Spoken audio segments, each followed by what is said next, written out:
I had no idea what I was going to find on my day in Sherman County. Sherman County hasn't exactly thrived in the last 125 years. I guess wheat farming just doesn't make for a growing population. Maybe that whole gluten-free thing is slowing them down. Good thing you're not gluten-free. I was stunned by the beauty of Sherman County. The gorgeous canyons that run along the south side of the Columbia River Gorge. That is, until I got to PGE's Bigelow Canyon Wind Farm, the largest wind facility in Sherman County. The natural landscape is still beautiful, but it looks like it's been invaded by creatures from War of the Worlds. Hundreds of giant windmills dominate the viewscape as far as you can see. I needed to learn more about this. Does wind power make sense? Do we really need wind-generated electricity when there are dams on the Columbia River just a few miles away? County Commissioner Mike Smith had lots to tell me. He was pretty jazzed about the positives of wind energy in Sherman County. Not only did it bring jobs into the county, a totally different skill set than we've had before, but the landowners get payments per turbine per year that help subsidize their farming operations and make them a more sustainable farm operation. But he's really proud of how smart the county has been with this windfall, so to speak. So the county is making good money from the property taxes brought in by the wind farms.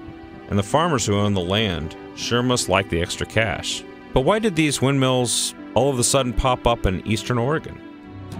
Turns out Oregon passed a law that forces PGE and other big electric utilities to get 25% of their electricity from, quote, renewable sources by the year 2025. So it's a government mandate.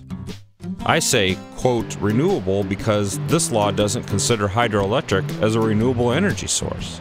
So those dams I drove by on my way to Sherman County are not producing renewable energy, according to Oregon law. Now wind and solar energy facilities are being built to meet the renewable energy mandate. But wind power and solar power are a lot more expensive than other ways of producing electricity. So the politicians devised a system of subsidies. The biggest subsidy was the Business Energy Tax Credit, nicknamed BETSI. When the legislature passed BETSI, they estimated it would cost the state $9 million over the first 6 years. The actual cost to Oregon taxpayers turned out to be $450 million. Some of the $450 million is standing right here in this big canyon in Sherman County. Obviously, the renewable energy mandate has been good for Sherman County, but I asked Commissioner Smith whether any of this would exist without the subsidies and the mandate. Well, a simple answer is yes. And the reason, there's many reasons for this, but one of the big reasons that the governments are requiring this kind of product to be sold is because consumers want that. They're asking for more renewable energies. I'm not so sure about that.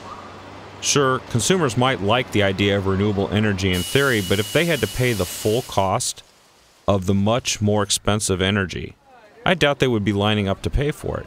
And if consumers are demanding it, why does the government need to mandate it?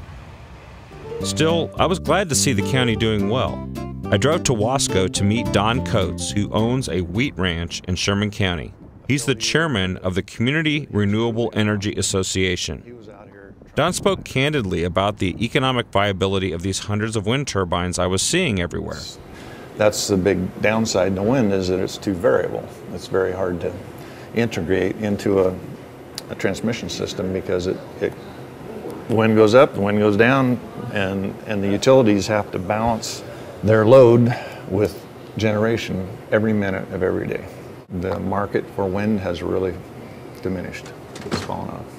It looks like it's working great for Sherman County, and I'm glad for them, given the whole gluten-free thing.